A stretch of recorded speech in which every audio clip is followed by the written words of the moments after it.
the email that she wrote, she wants to know, while I'm doing my inner work and I feel this sadness, am I picking up on my mirror soul's sadness? So I'll read this and then I'll answer from my perspective. All right, let's say hi to everybody. We'll give some people some time. It's so funny because it says there's one person on, but there's all these people saying hi. So YouTube is a little bit behind, but that's okay. So Diane Adventures with Wugga. I am Source. That's funny. The name, that's cute. Missalia, sorry, Shivari. Hi from let's see. Happy Friday, Shivari. So cool. First live I've caught. Awesome. It's welcome. Twinkle Stardust. Hi, Kim. Hi. I am Limitless. Actually got you live. Adventures. I had a dream about my SP last night. My SP last night. That's good. So that's great. Your dreams are simply showing you what's in your subconscious mind. So that's good. WRS, hi. Nurse Infinity. Hello, beautiful Kim. Hello, beautiful Nurse Infinity. Soul Haven, hi. Caitlin, catching my first live. Kimberly, hi, Kim. Hi.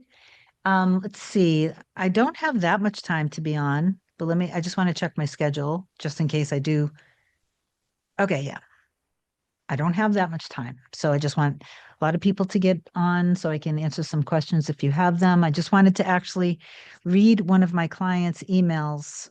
She's been doing the inner work. So she had a question about telepathy and if the feelings that she's feeling are what her person is feeling. So I'm going to read this and hopefully it inspires some of you guys. But it's really important to understand that when we do desire things, whether it is for just a lightly dating somebody or wanting to work in a particular place or having our business or being with our mirror soul or having a better health outcome, having good grades, becoming a doctor, becoming a famous artist, a famous musician, whatever it is that you have a desire for is already done and it already exists. Karina, hi. I am Source. I wanted to ask, not reinforcing, but I've been working on my self-concept and identifying with my I am. My marriage of 10 years ended this year and it has been tough. 2 years of separation. Okay. And then the divorce. Trying to understand what you're writing here. And then the divorce, and we have a kid, and I don't want to give up, and I don't know in my soul that he's my person. Things are not getting better. And he just recently messaged me and told me that we should stop triggering each other, and I'm going to give you space so you can move on. Oh, interesting. I don't know if I should give up and just move on or keep persisting because of every single day. It's like you're asking the question over, okay, let me go back to what you wrote here. And I know in my soul that he's my person. Okay. So he said to you, we should stop triggering each other and I'm going to give you space so you can move on. That doesn't mean that just means that. So mirror that. Do you like that you guys are triggering each other and do you need space to get back into your power and into your love for yourself and into him? Do you need space to forgive yourself and to forgive him? Yes. So just because he's saying, I'll give you space, doesn't mean he wants it to end. It just means he's giving you space to do the inner work. So trust in him and thank him for that and tell him that you love him no matter what and that you guys will get through it. But good. Okay, you guys should stop triggering each other. So the separation is a good thing. It's just allowing you to get into your power and into knowing that you do deserve to have love and that love is safe and it's secure and that you can allow yourself to believe in yourself, in your abilities, and believe that everything that you're doing it right and that it's working, and to believe that as much as you want to be with him, he wants to be with you too. So make sure that you're thinking in terms of we, us, our, but don't make all of your inner work be only about him because obviously whatever came up to cause the separation is coming up so you can let it go. So go to the end of you guys happy family together. Allow yourself to feel into that and trust in that and don't be afraid that what if I do this and then it doesn't work? This is going to hurt. what if I'm feeling this and he doesn't want it too? Because then you're not actually going into the oneness of understanding that we're all one. We literally all are sharing the same consciousness. And when we feel it deep down in our heart and soul, this is our person, then they feel it too. Okay. So you really want to have trust in that. We are co-parenting, so it's really tough. Okay, so we're co-parenting and we love that we're getting along more and more and that we're really learning to understand ourselves and each other and that we're really realizing that the problems that we had nothing to do with each other. Okay. So try to go into and stay in alignment with the power of unconditional love that you guys, are meant to be with each other. And anything and everything that needs to happen is literally happening right now. Okay. Let me read this. I hope that helped I am source. And understand too what the I am consciousness is too. Don't accidentally, sometimes people accidentally. So the ego, okay, first of all, nothing's wrong with ego. But you want to watch the ego because the ego is very cunning and the ego is what causes a lot of things when we're not aware of it and we're not really observing it. Remember, it's like you can create new egos. You can shift into a different version of you, change who you are, change how you see the world and yourself in the world. Remembering that life is like a game, so don't get caught up in forgetting who you actually are and start believing that you're the little character that you created that's playing the game. That's what happens sometimes, is they get caught up in the character, in the identity, in the ego.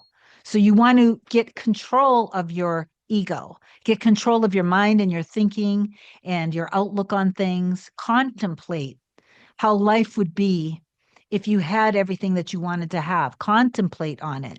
Observe yourself, observe the thoughts that come up when you contemplate that, and see how whether your thoughts come up in alignment or not.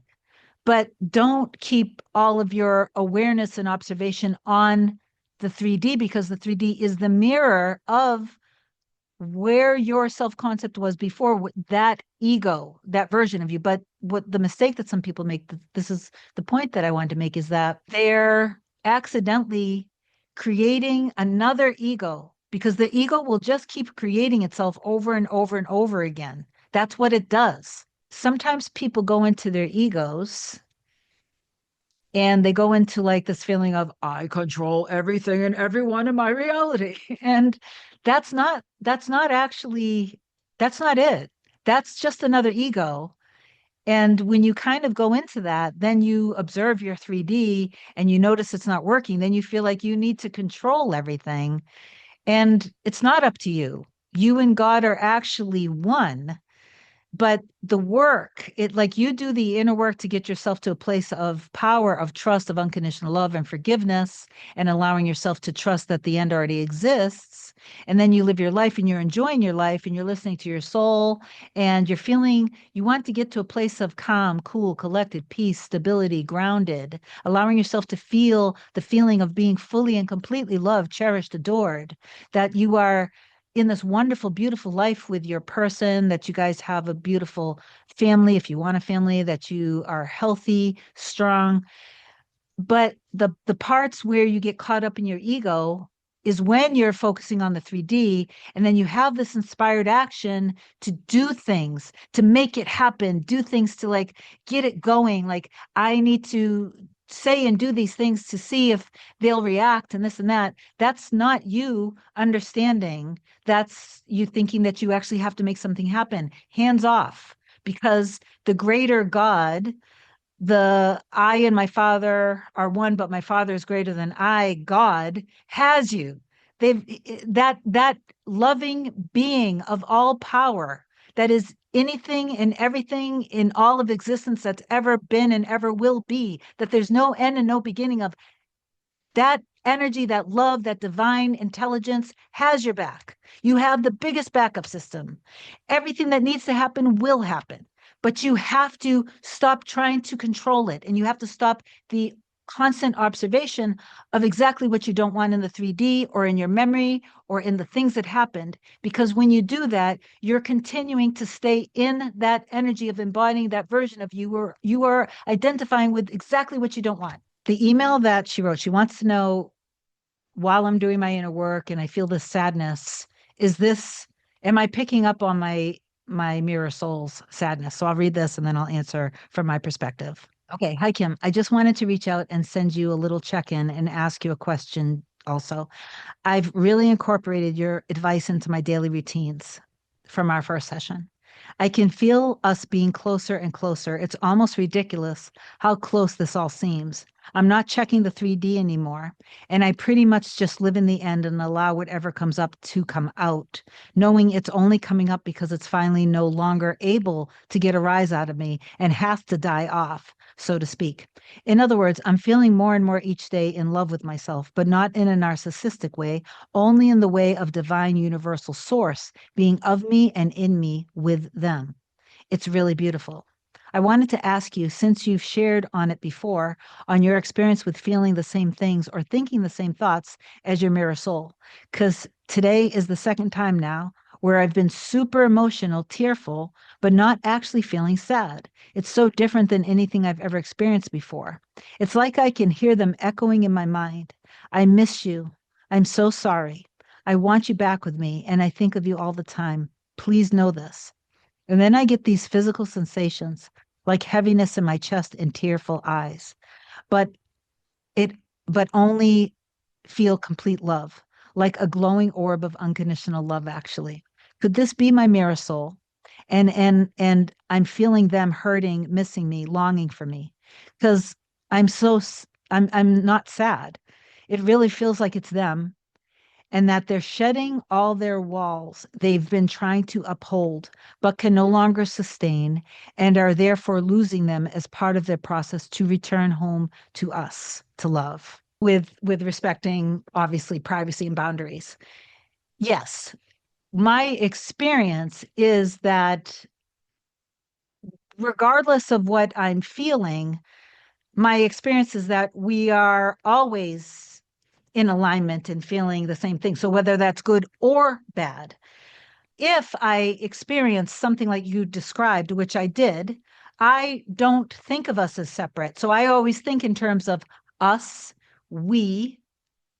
I don't think of that we are separate from each other. We couldn't get closer. It's impossible. We are one. So what I would do if I sense something like that, which again, I have experienced what you're describing, I don't want to keep thinking about them in any kind of pain or sadness or suffering or missing me or longing.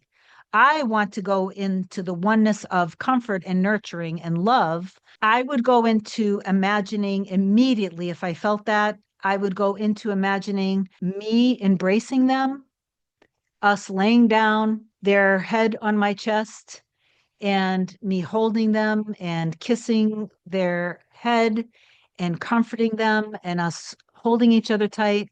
And I would imagine just saying to them, we're okay, baby. We're good. I got you. I'm right here with you. I love you. I love you so much. I'm never going to go anywhere. I'm good. We're good. I would literally just imagine that. That's what I would do. I wouldn't want to keep thinking of them from a way like they're separate, missing me, they're separate, longing for me, because that's thinking in terms of separation.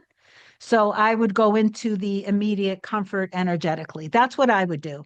And don't get too caught up in your head. But Kim, is this them feeling me? That's still thinking of them as separate from you. So keep remembering one consciousness. There's one consciousness. We're all connected. We're all one consciousness living out these human experiences on behalf of our creator, of God. Whatever God you want to believe, that's your business, that's your choice. I'm not here to judge people and tell people how to believe in God. But I do believe that God created all of us so we could create and experience things for God. So we're all vessels and vehicles, but we're also not separate from God. And everything that ever could be made was already made. not by me, Kim, the personality, the I am consciousness is very different from I, Kim, me. This is the personality in the vessel. I don't have to figure everything out. I don't have to figure out the how and the when. And I relieve myself from that because that's very draining and that's very hard and that's very scary and it's a lot of pressure. I relieve myself from all of that and I just go into unconditional love and forgiveness and trust and detachment, not detaching ever from the things that I want to experience, because the things that I want to experience are of my, they're deep within me. They're worth doing the inner work for. So therefore I know this is already done. It already exists. So hopefully that answers your question. And anybody else, if you want to think in terms of telepathy, I just always think, again, as one. I hope that I helped answer some of your questions. All love and light to everyone. All of you guys, we're all one. I love you all. I feel all the love all the time with you guys. Really just go into trusting what's deep in your heart and soul, trusting that it already exists. Don't give in to your fears, limiting beliefs, or worries, but do go deep and do create better. When you know better, you create better. Big hugs to all of you guys. I love you so much. I have to get on now. Goodbye.